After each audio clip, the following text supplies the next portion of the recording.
L'actualité de l'IA est toujours riche et ces derniers jours nous ont apporté pas mal de choses une fois encore. Il semblerait que l'arrivée d'un nouveau modèle text-to-image qui promet un nouveau pas qualitatif soit imminente. Mais l'info, sans un peu de pratique, est un peu fade à mon goût.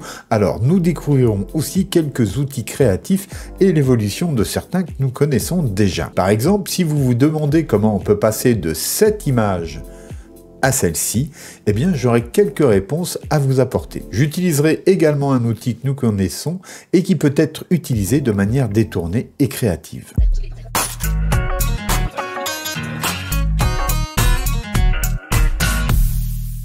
Allez, c'est parti pour l'info. Tout d'abord, Gemini a fait parler de lui. Ces derniers jours, Google a dû stopper la génération d'images sur Gemini ex-Bard et force est de constater qu'à trop vouloir aligner une IA générative, eh bien, on peut la casser. C'est du moins ce que l'on a pu constater sur un certain nombre de rendus diffusés en ligne. Je tiens tout de même à préciser que tout cela a été repris sous un angle politique avec un certain nombre de manipulations. Ensuite, il est vrai que certains rendus étaient très loin de retranscrire la réalité du monde et les attentes du public. À présent, autour de Stability AI. Comme vous pouvez le voir, la version 3 de Stable Diffusion est en approche. Toujours open source, la promesse est un modèle plus performant, amélioré pour les messages guides multisujets, la qualité de l'image ainsi que pour les capacités d'écriture et d'orthographe. Ce que nous voyons actuellement comprend effectivement des mots et des phrases correctes avec des typos bien constitués. Le modèle n'est pas encore disponible à grande échelle, mais une liste d'attente est ouverte pour un aperçu anticipé. La suite de modèles Stable Diffusion 3 comprend actuellement entre 800 millions et 8 milliards de paramètres. De cette manière, tout le monde devrait pouvoir en profiter en fonction des moyens à disposition. Je vous mets le lien vers cette page en description, vous pourrez admirer tranquillement ces premiers exemples donnés. Parlons outils IA à présent. Savez-vous que l'upscale ou l'agrandissement de vos images IA peut devenir créatif? Actuellement, si vous souhaitez upscaler vos images en IA, il y a les traditionnels upscalers, les GAN, mais depuis quelques mois, il y a eu aussi Magnifique.ai qui donne des résultats époustouflants. Son seul problème est qu'il n'est pas donné, vous pouvez le tester avec 50 crédits gratuits, il me semble. Je vais donc vous présenter OpenArt, il n'est pas nouveau, j'en ai même déjà parlé il y a quelques mois, mais il accueille désormais une nouvelle fonctionnalité. Voici un slideshow des différents tests effectués avec. Voici quelques exemples de Creative Upscale que l'on trouve désormais dans OpenArt. Donc là je pars d'une image faite sans doute avec DALL-E ou peut-être un vieux Midjourney, et ça nous donne ceci. Vous voyez, on gagne largement en réalisme et il faut savoir donc que les images aussi sont agrandies par la même occasion. On parle de 1500 pixels, on arrive dans les 3000, 4000 selon les cas. Donc à la suivante. Alors ça, c'est sans doute une de mes toutes premières images réalisées sur Midjourney. Donc il y a bien longtemps désormais. Et voici ce qu'elle donne une fois passée donc dans OpenArt. Vous voyez, c'est très sympa, je veux dire, là on retrouve des personnages, du détail dans le ciel, et on garde malgré tout cet effet illustration. Bref, c'est très chouette. Je trouve ça vraiment très utile. Là, Mona Lisa qui se transforme donc en quelqu'un de réel. Bon, on s'éloigne un peu évidemment des traits de Mona Lisa, même largement, mais le but n'est pas là. Là, c'est aussi fait avec du DALL-E, ça, il me semble, oui. Du DALL-E. Et voici ce que ça donne une fois passé dans OpenArt. Donc tout n'est pas parfait dans ce cas précis, mais c'est quand même pas mal, je trouve. Là, une vieille image Midjourney qui se transforme donc ainsi. Et là, on termine sur un robot et cela nous donne la chose suivante. Donc vous voyez qu'on garde quand même pas mal d'éléments de l'image initiale, mais là, on se retrouve avec une véritable femme, donc, et peut-être une DJ, je ne sais pas. En tout cas, voilà, passons à la pratique à présent. Oui, produire des contenus pour YouTube, c'est vraiment un gros travail. Alors, pour m'aider à produire plus de vidéos et soutenir mon travail ici, merci de cliquer ci-dessous sur le pouce vers le haut, de vous abonner si ce n'est pas encore fait, et d'activer la cloche qui vous préviendra des prochaines publications. Et si vous pouvez partager cette vidéo sur vos réseaux, ce serait vraiment génial. Je vous remercie. Alors là, je suis sur OpenArt désormais. Voilà, je me suis logué sur mon compte, j'ai quelques crédits. Et donc, voilà, c'est un outil que j'avais déjà présenté, mais qui a largement évolué. Donc, je vous laisse le découvrir. Et si vous souhaitez que je fasse une vidéo dédiée, pourquoi pas, il faut voir. Eh bien, dites-le moi ci-dessous en commentaire. En tout cas, là, ce qui nous intéresse, donc, c'est cette fameuse Creative Upscale ici, qui fait partie des nouveaux outils proposés par OpenArt. Je clique dessus et vous allez voir, l'interface est très simple. Donc ici, vous voyez là celle que j'ai déjà générée, donc ici. Et puis, tout simplement, eh bien, il suffit de faire glisser une image ici.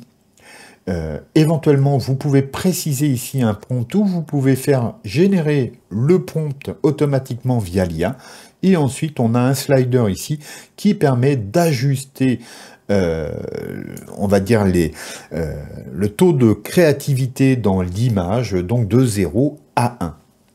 Moi, j'ai testé pas mal de valeurs et que dire sinon que effectivement ça joue et que le mieux bah, c'est de tester, mais c'est vrai que on a on n'a pas trop de possibilités d'essai, donc voilà, une fois qu'on a créé nos 5 images journalières, bon, on est un peu embêté quand même, il faut attendre le lendemain pour pouvoir le faire, et là il est précisé que la génération nous coûte 10 crédits par génération. Donc là, je vais prendre une image. J'espère qu'ils m'ont recrédité. Voilà, je la dépose ici, tout simplement, en glisser-déplacer. Ici, je vais pouvoir demander donc de générer ici le prompt.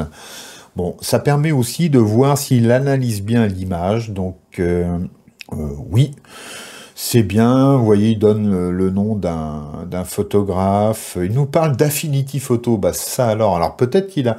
Regardez les exifs, mais là, non. Pourtant, non, il n'y a pas d'exif là-dessus. Ça, c'est bien rigolo. Vraiment, c'est intéressant. Et là, je vais mettre eh bien, l'élancement. Bah, je vais le laisser à 1. Voilà. Et je clique tout simplement sur Create. Et pas de bol. Ben, je suis désolé, on ne pourra pas le voir, mais donc il faudra que j'attende encore 24 heures. C'est vraiment très curieux, le mode en plus de comptage, parce que j'ai commencé hier matin à faire les démos. Et bon, ben voilà.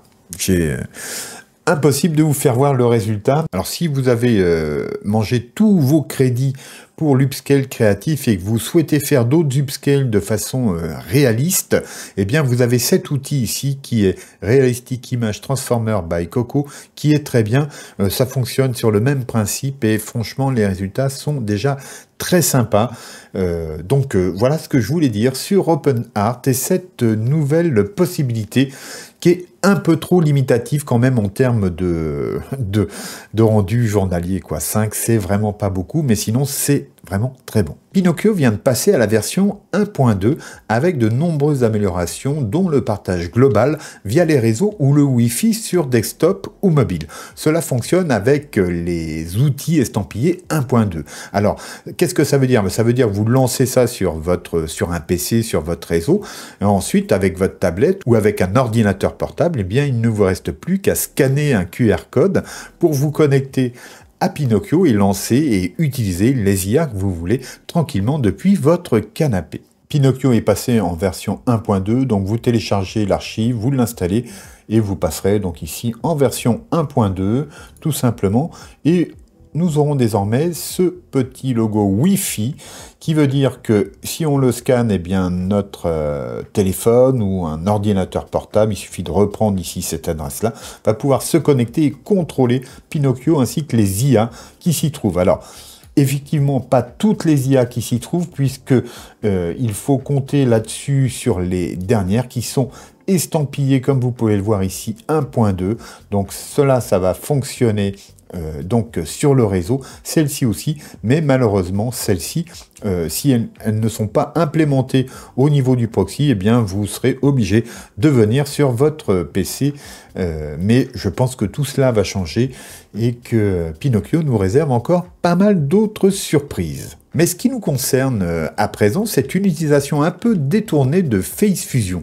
Car si l'outil est présenté surtout pour ses capacités deepfake en vidéo, eh bien il est très fort avec les images également, voyons cela. Donc oui, Face Fusion peut par exemple nous aider à créer des vignettes. Ici, c'est une image générée dans DALL-E et avec Face Fusion, eh bien on peut donc faire du face swap, comme ceci. Et se servir de cet outil pour, par exemple, faire des vignettes ou toute autre chose assez rigolote. Vous en avez déjà vu des exemples ici sur la chaîne. Eh bien, je vous fais voir à présent comment on fait ça pratiquement. Donc voilà, on est dans Face Fusion 2.3 et la première chose que l'on va faire, ce sont quelques réglages. Donc premièrement, on va aller ici cliquez sur Face Séanceur, c'est très important. Alors, si c'est la première fois que vous l'utilisez, il faut évidemment patienter le temps que le modèle soit téléchargé. Ensuite, chose importante, c'est aussi activer le Frame Éanceur. Là, pareil, il faut attendre que ce modèle soit téléchargé et donc cela peut prendre parfois un peu de temps. Ici, on ne change rien. Par contre, on va descendre ici et selon ici votre matériel, eh bien, vous cocherez les moteurs d'exécution que vous pouvez donc utiliser pour accélérer tout ça. Ensuite, eh bien, c'est très simple, vous le savez, on a d'une part la tête que l'on souhaite mapper, swapper sur une image. Donc là, je vais prendre la mienne ici. Voilà. Et ensuite, on va prendre une autre image pour la cible. Et là, ce que l'on va voir à présent, c'est le visage qui a été détecté ici, donc sera remplacé par celui-ci. Donc là, on attend la preview. Donc vous pouvez voir le rendu ici. Et regardez bien un peu l'importance du Face Séanceur. Si on le désactive ici, donc évidemment, ça va aller un peu plus vite. Par contre, la qualité va être nettement moins bonne. Voilà, un petit peu de patience. J'espère que ça ne prendra pas trop de temps. Vous voyez, là, on a de la pixelisation. C'est nettement moins sympa. Donc, hop, je le replace tout de suite. Donc, il y a toujours ce petit temps de traitement et d'application du modèle.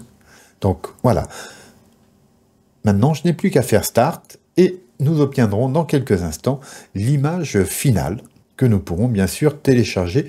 Et je vous invite vraiment à mettre des images de qualité, puisque que ça soit pour la source ou la target, eh bien c'est ce qui va donner un peu le rendu final. Donc là, voilà, je vais faire clic du bouton droit. Ah non, je vais télécharger et vous faire voir l'image tout de suite. Donc voici le résultat. Attention. Voilà, mais c'est pas mal du tout. Ça peut s'affiner, hein.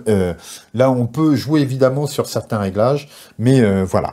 C'est pour vous faire voir la démarche. Cela fonctionne très bien. Allez, quelques mots de conclusion à présent. Que pensez-vous de ces actualités et de ces nouveaux outils? Je suis vraiment curieux de savoir si cela vous est utile. Dites-le moi ci-dessous dans les commentaires, je vous y retrouve tout de suite. Et sinon, voici ici une vidéo parfaite pour vous amuser ou créer avec Pinocchio et les outils tels que Face Fusion. Alors, abonnez-vous, likez, partagez cette vidéo. Je vous dis à bientôt, gardez-vous bien, au revoir.